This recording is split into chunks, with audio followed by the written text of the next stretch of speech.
حضرت مولانا اشیاء صاحب رحمۃ اللہ علیہ یہ فرمایا کرتے تھے حضور اکرم صلی اللہ علیہ وسلم کا جو طریقہ محنت مکہ مکرمہ میں تھا ایک ایک آدمی کے پاس بات کو لے کر جانا، وہی طریقہ محنت مدینہ منورہ استقبال میں کام کی ترتیب کو تبدیل نہیں ہوتی۔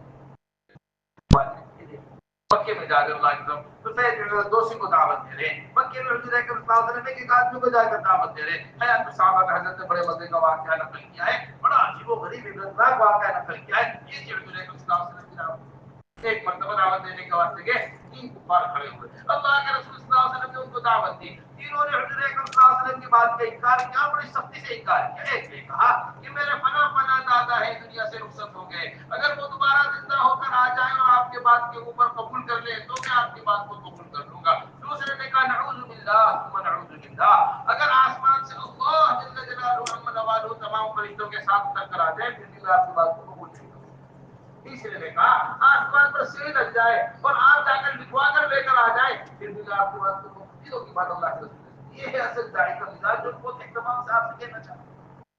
کہتے ہیں کہ جنہوں نے صبح میں اتنی سختی کے ساتھ حضور اکرم صلی اللہ علیہ وسلم کی بات کا رد کیا، جب شام میں حضور اکرم صلی اللہ علیہ وسلم کی دوبارہ ان سے ملاقات ہوئی، اس طرح اللہ کے رسول ان کو دعوت دے رہے تھے گویا کہ آج سے پہلے کبھی ملاقات نہیں ہوئی، آج سے پہلے کبھی کیا نہیں ہوئی۔ اب بہت جلدی مایوس ہو جاتے ہیں، طبیعت کے اندر مایوسی نہیں آنی، لا تیأسوا من روح اللہ انہ لا یأس من روح اللہ الا القوم الکافرون۔ یہ داعی کا مزاج ہوتا ہے۔ حضرت کو بیان ہے اس کو بڑے فرمایا کرتے ہیں کے اندر کہ جتنا داعی کو دبایا جائے، جتنا داعی کو ستایا جائے، جتنا داعی کے اوپر حالات آئے، اصل داعی وہ داعی ہے کہ اس کا یقین پہلے سے زیادہ بڑھتا ہے، اس کا یقین پہلے سے زیادہ مخالفت سے کمزور پہ ہوتا آدمی، مخالفت میں آدمی مزید مضبوط ہوتا ہے۔ یہ ہے سچا ہے، یہ چیز نبوت میں بھی ملتی ہے، یہ چیز خلافت میں بھی ملتی ہے، یہ چیز نبوت میں بھی ملتی ہے، یہ چیز صدیقیت میں بھی ملتی ہے، دونوں جگہ ملتی ہے۔ حضور اکرم صلی اللہ علیہ وسلم کی چچا کے بعد سارے کفار مکہ جمع ہو کر آئے، قریش جمع ہو کر آئے، آپ اپنے بھتیجے کو سمجھائیے، دیکھیے ہمارے دین کا انکار کرتے ہیں۔ اللہ کے رسول صلی اللہ علیہ وسلم کو بلایا گیا، حضور اکرم صلی اللہ علیہ وسلم تشریف لائے، دیکھا سارے قریش جمع ہیں، ابو طالب نے کہا ہے میرے بھتیجے دیکھو تمہاری قوم کیا کہہ رہی ہے، ان کی بات کو لے لو۔ فرمایا حضور اکرم صلی اللہ علیہ وسلم راوی کہتے ہیں میری آنکھوں کا منظر ہے، اللہ کے رسول صلی اللہ علیہ وسلم کی آنکھوں میں آنسو آ گئے، آسمان کی طرف سے وہ فرمایا تم میں سے کوئی جا کر سورج میں سے شعلہ نکال کر لے کر آ جائے۔ یہ بات ممکن ہے دائیں ہاتھ میں میرے سورج رکھ دیا جائے، بائیں ہاتھ میں چاند رکھ دیا جائے، یہ بات ممکن ہے، یا ساری دنیا کا خزانہ الگ الگ روایت، لیکن جس محنت کو میں لے کر آیا ہوں میں اس محنت کو نہیں چھوڑ سکتا، یا تو اللہ ساری دنیا میں دین کو قائم فرما دے، یہ میں محنت کرنے کا راوی کہتے ہیں اللہ کے راستے سے واپس آئے حضور اکرم صاحب، چہرے کے اوپر مٹی کے آثار، کپڑوں کے اوپر مٹی کے آثار، بیٹی دیکھ کر رونے لگی، ابا جان کب تک یہ ہمارے ساتھ ہوتا رہے گا، کب تک ہم یہ کرتے رہیں گے، اے میری بیٹی مایوس نہ ہو، کوئی کچا پکا گھر ایسا باقی نہیں رہے گا جہاں اللہ میرے باپ کا دین داخل نہ کر دے، عزت والے عزت کے ساتھ قبول کریں گے، عزت کے ساتھ قبول نہیں کریں گے ذلیل و رسوا ہو کر بات کو قبول کرنا پڑے گا۔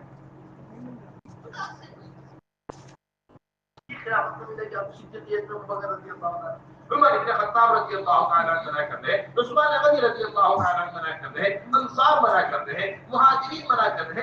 اس زمانے میں آپ بیٹھ کر سوچئے چاروں طرف انتقاد کا ماحول پھیلا ہوا ہے، ایسے میں ابو بکر رضی اللہ تعالیٰ عنہ جماعت کو روانہ کر رہے اور کیسی مضبوطی کے ساتھ جماعت کو روانہ کر رہے، رسی برابر بھی کسی نے زکات کو روکا تو اس کے لیے بھی جماعت کو روانہ کر۔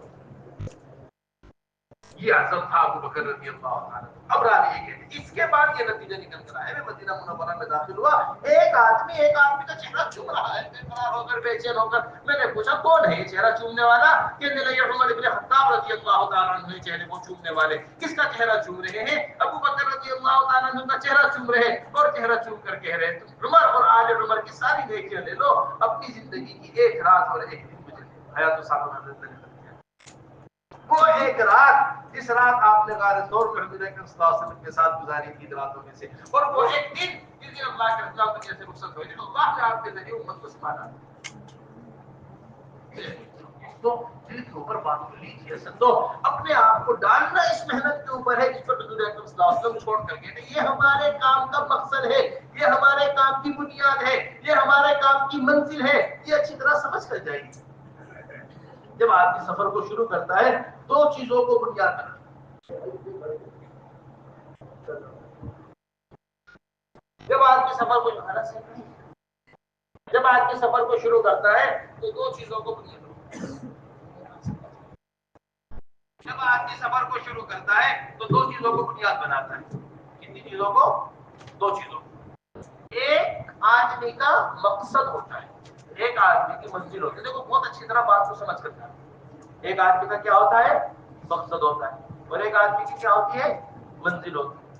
سمجھدار آدمی وہ ہے جو دونوں چیزوں کا تعین کر کے گھر سے باہر نکلے۔ سمجھداری کی علامت ہے، یہ کس کی علامت ہے؟ سمجھداری کی علامت، دونوں چیزوں کا تعین کر کے گھر سے باہر نکلے۔ میں مسجد جا رہا ہوں نماز پڑھنے کے لیے، نماز پڑھنا میرا مقصد ہے، مسجد جانا میری منزل ہے۔ میں جا رہا ہوں ڈاکٹر کے پاس دکھانے کے واسطے، اسپتال میری منزل ہے، ڈاکٹر کو دکھانا میرا مقصد ہے۔ میں جا رہا ہوں بازار سامان خریدنے کے واسطے، بازار میری منزل ہے، سامان خریدنا میرا مقصد ہے۔ مقصد اور منزل کے تعین کے بغیر باہر نکلنے والے کو ہماری زبان میں بیوقوف کہا جاتا ہے۔ اس کا کوئی وقوف ہی نہیں، کہیں ٹھہرنا ہی نہیں، پتہ ہی نہیں ہے گھر سے کیوں نکلا۔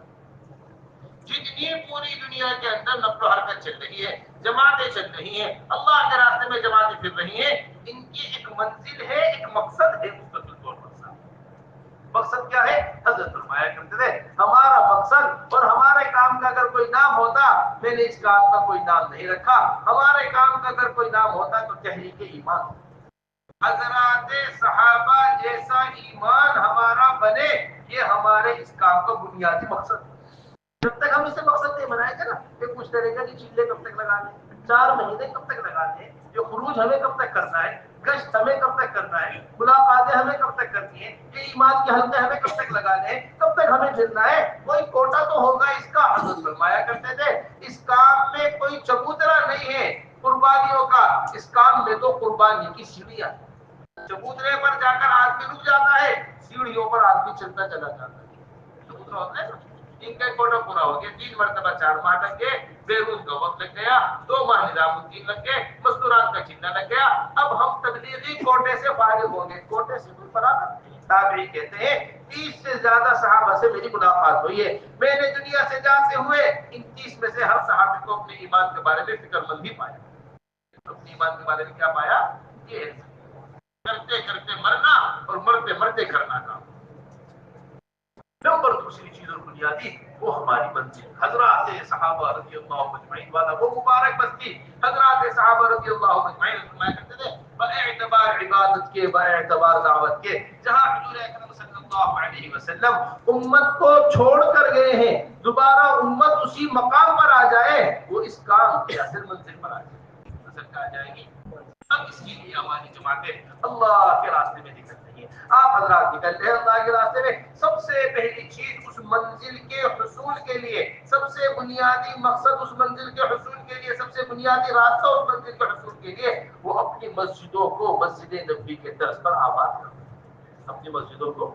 بڑی اہم بات آپ سے کو، یہ ہمارے کام کی اصول ہے، یہ ہمارے کام کی بنیاد ہے۔ حضرت اقدس مولانا ابو الحسن علی ندوی رحمۃ اللہ علیہ فرمایا کرتے ہیں، فرمایا کرتے تھے میں نے دنیا کی مختلف تحریکیں دیکھی، میں نے دنیا کی مختلف تنظیمیں دیکھی، میں نے دنیا کی مختلف جماعتیں دیکھی، میں دنیا پھری ہے، میں لیکن 3 کام حضرت جی مولانا الیاس صاحب رحمۃ اللہ علیہ کے کام میں ایسے دیکھے ہیں کہ جس کی وجہ سے مجھے اللہ کی ذات عالی سے امید ہے کہ یہ کام دیر تک جائے گا، یہ کام دور تک جائے گا۔ 3 خصوصیت بیان کیا کرتے تھے اس کام کی، سمجھیے اچھی طریقے سے۔ سب سے پہلے خصوصیت بیان کیا کرتے تھے کہ یہ لوگوں کو اللہ کے راستے میں نکالتے ہیں۔ یہ نہیں کہا جاتا کہ فلاں امیر صاحب ہے، فلاں حضرت ہے، فلاں وہ ہے، فلاں وہ ہے، ان کو اب نکلنے کی ضرورت نہیں ہے، آپ کو کوئی ایک آدمی ایسا نہیں ملے گا جس کے بارے میں کہا جاتا۔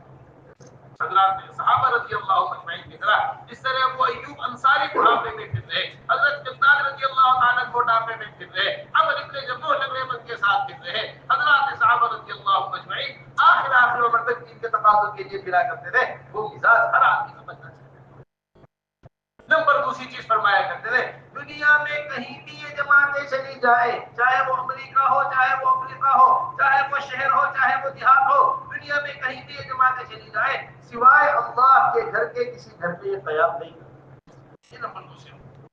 نمبر تیسری چیز فرمایا کرتے تھے کہ اپنا جان اپنا مال لے کر اللہ کے راستے میں نکلے۔ اپنا جان لے کر اپنا مال دنیا میں کہیں آپ کو دنیا میں نہیں ملے کوئی استعمال کہ ہم آئے آپ کے یہاں 3 دن ہم آپ کی مسجد میں رہیں گے، آپ کے بے نمازی نمازی بن جائیں گے، آپ کی مسجد آباد ہو جائے گی، مشورہ آپ کی مسجد میں شروع ہو جائے گا، نوجوان طبقے کے اندر دینداری آ جائے گی، اتنا خرچہ اتنا کرایہ آپ کو ہمارا دینا پڑے گا۔ فرمایا کہیں دنیا میں ایسی جماعت نہیں ملے، ایسا کچھ نہیں ملے گا پوری دنیا میں۔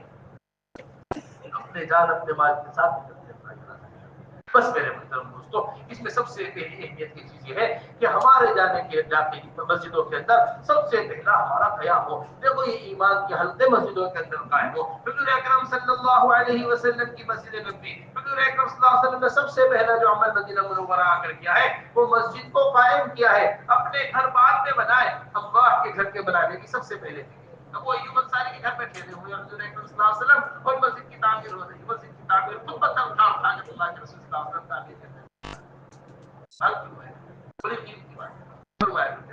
جب حضور اکرم صلی اللہ علیہ وسلم والے اعمال ہماری مسجدوں کے اندر آئیں گے، اس سے ہماری زندگیوں کے اندر 3 قسم کی تبدیلی آئے گی۔ ہماری زندگیوں کے اندر کیا آئے گی؟ 3 قسم کی۔ سب سے پہلی تبدیلی آئے گی انفرادی زندگیاں بدلے گی۔ نمبر دوسری تبدیلی آئے گی علاقے کا، تو دوسری تبدیلی آئے گی گھروں کا ماحول بدلے گا۔ نمبر تیسری تبدیلی آئے گی پوری بستی پورا علاقہ ایسا بن جائے گا جیسا حضور اکرم صلی اللہ علیہ وسلم کی مبارک بستی مدینہ منورہ کی۔ عجیب و غریب بات ہے یہ کہ تینوں چیزیں سیرت کے اندر پائی جاتی ہیں، تینوں چیزیں پائی جاتی ہیں صحابہ کی مبارک۔ ہماری انفرادی سب سے پہلے زندگی بدلے گی۔ انفرادی زندگی کے نہ بدلنے کی بڑی بنیادی وجہ یہ ہے ہماری انفرادی زندگی گناہوں کی عادی بن چکی ہے، ہماری زندگی انفرادی معصیت کی عادی بن چکی ہے۔ جب تک کہ گناہوں کے اندھیروں سے اعمال کی روشنی میں نہیں آئے گی اس وقت تک تبدیلی نہیں آئے گی۔ اتنے واقعات اسے چکے جہاں انفرادی طور پر حضرات صحابہ رضی اللہ مجمعین حضور اکرم صلی اللہ علیہ وسلم کے پاس تشریف لائے۔ آنے والوں کی نیت الگ الگ ہے، آنے والوں کی نیت الگ الگ ہے، لیکن ایسا ماحول حضور اکرم صلی اللہ علیہ وسلم کی مبارک مسجد کے اندر بنا ہوا ہے جو اس ماحول میں آ رہا ہے وہ آ کر تبدیل ہو رہا ہے۔ بس اس بات کو دل کے اوپر لے لو، اپنی مسجدوں کو ایسے اعمال سے آباد کرنا ہے کہ ہر آنے والا بدل جائے ہماری مسجد۔ اکرمہ ابن ابی جہل مکہ مکرمہ میں آئے، طفیل بن دوسی مکہ مکرمہ میں آئے، عدی ابن حاتم مدینہ منورہ میں آئے، تمام ابن اسال مدینہ منورہ میں آئے، عمیر ابن وہب مدینہ منورہ میں آئے۔ یہ آنے والے الگ الگ نیت سے آ رہے ہیں۔ عمیر ابن وہب نعوذ باللہ اللہ کے رسول کو قتل کرنے کے ارادے سے آئے۔ طفیل بن عمرو دوسی کان کے اندر روئی گھسائے ہوئے بات سننے کے لیے تیار نہیں، اس طرح آئے ہیں۔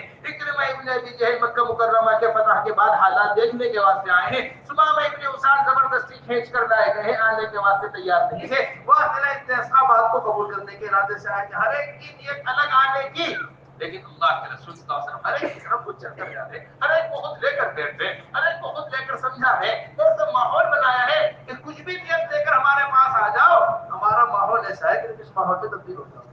ارے سمجھ رہے بات کو نہیں سمجھ؟ عمیر ابن وہب مکہ مکرمہ سے چلے گئے، اب تم میرا قرض ادا کر دو، میں مدینہ منورہ جا رہا ہوں۔ جیسے ہی مدینہ منورہ پہنچے عمر بن خطاب رضی اللہ تعالیٰ عنہ نے ان کو پکڑ لیا، ہاتھ میں ان کی تلوار اللہ کے رسول کے پاس لے کر آئے۔ اللہ کے رسول صلی اللہ علیہ وسلم نے عمیر ابن وہب کو بلایا، اے عمیر آؤ ہمارے قریب آؤ، اے عمر چھوڑ دو عمیر کو، قریب لا کر بٹھائے۔ عمیر کیسے آنا ہوا ہے؟ یا رسول اللہ میں تو اپنے رشتے داروں سے ملنے کے واسطے آیا ہوں۔ اے عمیر تلوار کیوں لے کر آئے ہو؟ یہ تلوار تو بہت بری چیز ہے، اس نے ہمارے آپ کے درمیان بڑی دوریاں پیدا کر دی ہے۔ اے عمیر کعبے کے پردے کے پاس فلاں کافر سے کیا وعدہ کر کے آئے تھے؟ فوراً کہنے لگے اشہد ان لا الہ الا اللہ واشہد ان محمد رسول اللہ۔ میں آپ سے کیا عرض کروں؟ ہمارا حضرت فرماتے ہیں کہ آج مسلمان میدان دعوت میں انفرادی دعوت دینے کو تیار نہیں ہے، میدان دعوت میں دین کی بات پہنچانے کو تیار نہیں۔ حضرات صحابہ رضی اللہ مجمعین کے اوپر ایسا دین کا غلبہ تھا، ایسی دین کی فکر تھی کہ وہ میدان جنگ میں میدان قتال میں بھی انفرادی دعوت دیتے۔ ایک طرف جراجہ کا گھوڑا ہے، ایک طرف خالد بن ولید رضی اللہ تعالیٰ عنہ کا گھوڑا ہے۔ خالد بن ولید رضی اللہ تعالیٰ جراجہ سے کہہ رہے اے جراجہ اگر تم نجات کا کلمہ پڑھ لیتے تو تمہیں بھی سزا دی جاتی ہے. ایسے دونوں کے گھوڑے پہ گلے ملے ہوئے ہیں. سمجھ گیا محترم, یہ سب سے بنیادی چیز ہے جو روزانہ کی ہماری غذا ہے, روزانہ کی ہماری فکر ہے, روزانہ کی ہماری محنت ہے کہ ایک